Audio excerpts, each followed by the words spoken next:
red clumps of grass coming through and putting on the harvester. Yeah, I'll come back to that as well. It's a good question. I'm going to cover it in the slides, so hopefully we can, if I don't answer it in the slides, I will come back to that one. Yeah. We'll do a Q&A on the end if you don't mind. But let's finish the presentation. Why is this not working? Okay, so this slide should have been full of nice things. This is the positive side. Oh, it does. It's just going to whiz through this as quickly as possible. So this is what we're doing. Cover crops, we're planting potatoes with other crops now. It's not a monocrop anymore.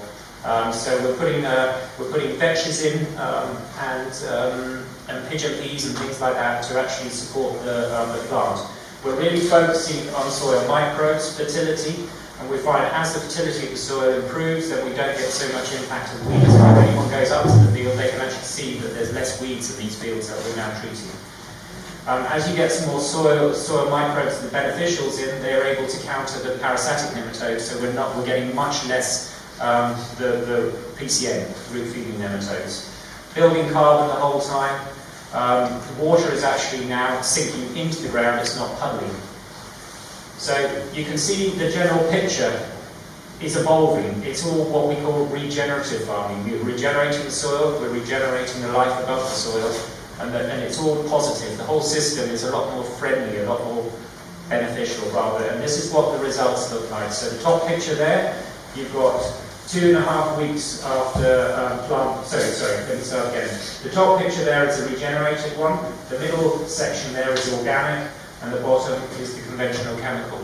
And what we did is, after the potatoes came out of heat-treated systems, we planted in a cover crop, just to see how quickly, with no other additives, just to see how quickly that cover crop took. And you can see after 2.5 weeks how the regenerated one took, how the organic one and the chemical one. So the organic one was just beginning to kick 2.5 weeks later, but nothing in comparison to the regenerated one at the top left. This is taken about 3 weeks ago. The crop is still flowering, it's still full of bees, it's still full of butterflies, the regenerated one.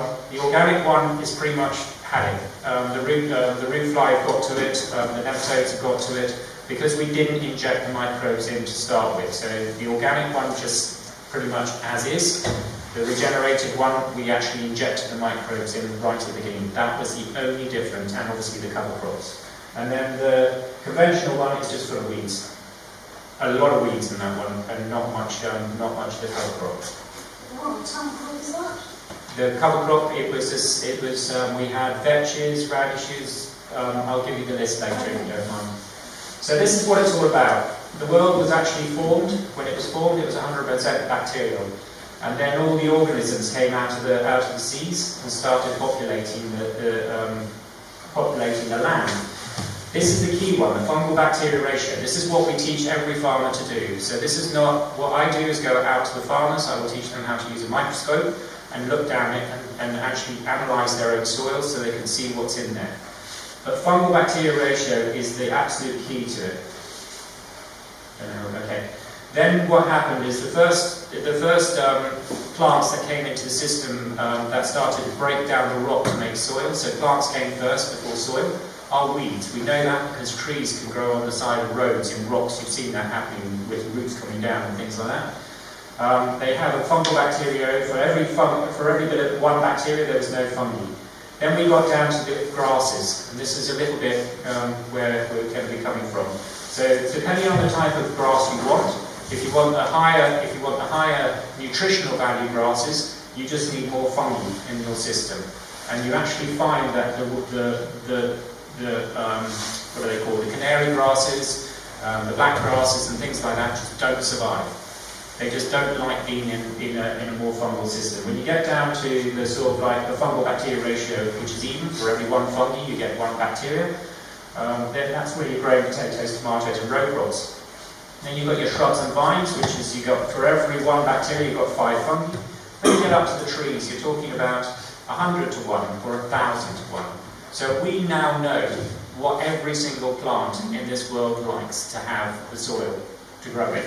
So all we do is we just need to actually make some compost, get those microbes into the soil, and we find that the plant will be happy and it will survive. And the ones that aren't happy won't. They will get outcompeted, they will get hit back by disease, pests and everything else. And we've seen that happen. We've seen caterpillars walking out of Paul Carreg's field down the road into someone else's field because they just can't tolerate the health of the plant.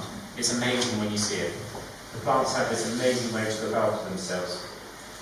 So how does this work? How do you make compost? Now this is the big one. It's called carbon to nitrogen.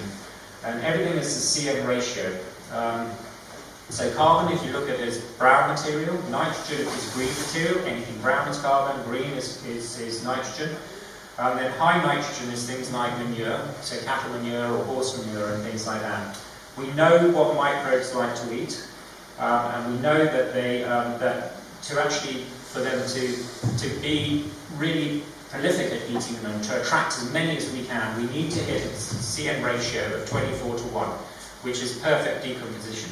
So that means we go and get 48, the straw has a carbon to nitrogen ratio of 48 to 1, clover is 28 to 1, then you take away 1 from the other, so you're taking 28 from 48, and you're taking away 6, and you end up with 24 to 1.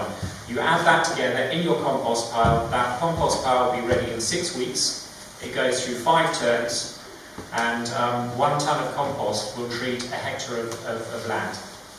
Actually, no, 100 acres of land. A huge amount. So 1 ton of compost would treat 100 acres of land when you've got a really good microbially diverse compost. You don't need a lot of it, but it's really good to add to when you're doing bulk composting, just to up the grade, so that composting becomes useful. Have I lost everyone on this stage? No, you didn't say tea. I'll get there. You just said compost. Yeah, he's doing this. Compost tea.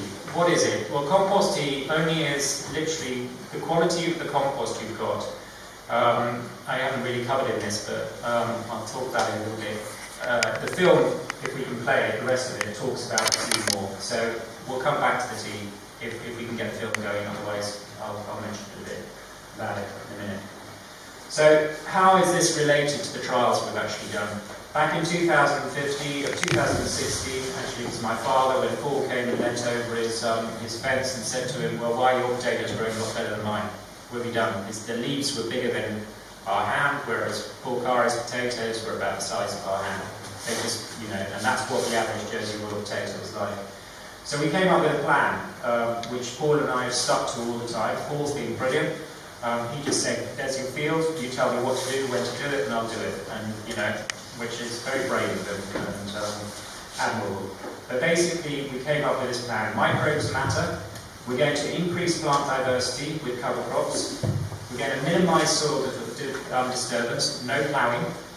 We're going to keep living roots in the soil at all times. In other words, we're not going to disrupt those microbes once they're in there.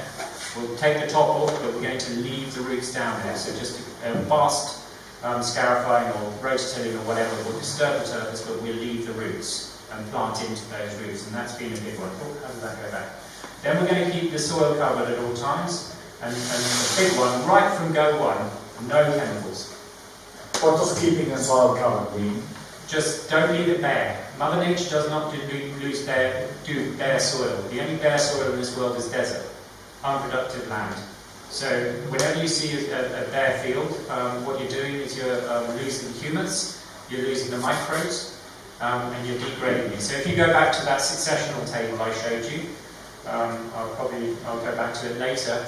The one way that forest systems go right back to bacterial systems is because of loss of trees, for ploughing, for chemicals, for flood, erosion, all sorts of reasons. This is what moves the succession of soil back to the very beginning. And I'll go back to that successional chart to answer any questions. We had an undergraduate student, Lucy, from Oxford University, doing some studies on the field all summer.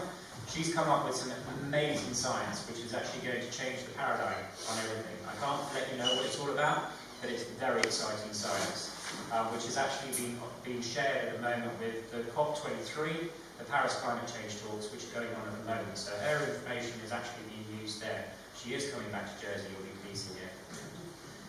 or intending to. She's a Jersey girl. But as you can see from the bottom picture, those are potatoes. There. And these are all the vetch and the pigeon peas. This is called a diverse crop. So, each plant is working with each other to feed it. So we did put fertilizers in on this one, but we didn't put as much fertilizer in because the vetch was actually putting the nitrogen down to the potatoes. And then it's Paul spraying compost teas with his normal tractor. You can't see the boom at the back, but there's a boom there that's spraying compost teas, which the compost teas will only help against blight. They will not stop blight, as my father will agree to. He got blight on his potatoes. It's tomatoes this year, but we kept spraying with the compost tea just on a weekly basis. We managed to hold back the blight and we got the tomatoes right at the end. We still got a full crop of tomatoes. And the same thing happened with Paul's potatoes. He did get blight, but we sprayed and he picked on week 11 and the crop was perfect. He didn't waste any. Every single potato that came out of that field that could get up into the harvester picked up and sold to the UK the next day. So, this is the conventional process, planted 17th of March. These are Paul's. As you can see, they're treated with a fungicide, plastic, full chemical treatment. They have blight by the 26th of April. So, blight hits chemicals, chemically treated. It's not immune to it. We are going to get it either way. Chemicals have a much better way of dealing with it than compost teas because we still need to get our compost right. We haven't got it completely nailed yet, but I believe we can, and we will get them one day.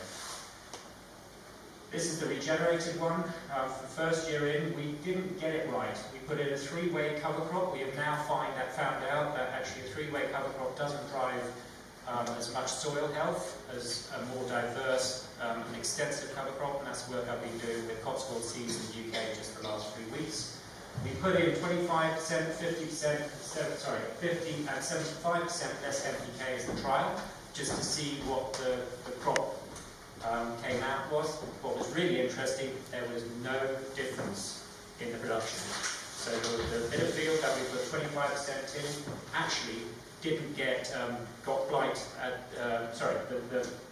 The bit of the field that we put the less NPK in got blight, didn't get blight as early as the one that we did put the NPK in. So that opened our eyes up that the nitrogen fertilizer is actually one of the drivers for blight. We didn't put any chemicals down, and we kept blight at bay with the teas, as I mentioned. All the teas do is they're just putting the microbes around the stomata of the plant, the leaf, so that when blight, which is a fungi, comes in to actually get into the stomata, that's the mouth parts of the leaf, if it's got the beneficial microbes around it, then there's competition. That's how compost teas work. Blight did hit in week 11, but we actually, he just cut it and we picked for market. I think it was actually in week 11 we picked for market. There was no loss, there was no waste, and there was no blight in the potatoes whatsoever. So we have learned from that. The big problem is the one that we did put the most NPK in, fertilizer in, the potatoes were up here. They were too big for the tractor. So when the tractor went through, it damaged the plant, and that's when blight came in. So now we've got to go and get bigger wheels for Paul Carrow's tractors, or we've got to get a drone flying over with the teas or something. That's a problem.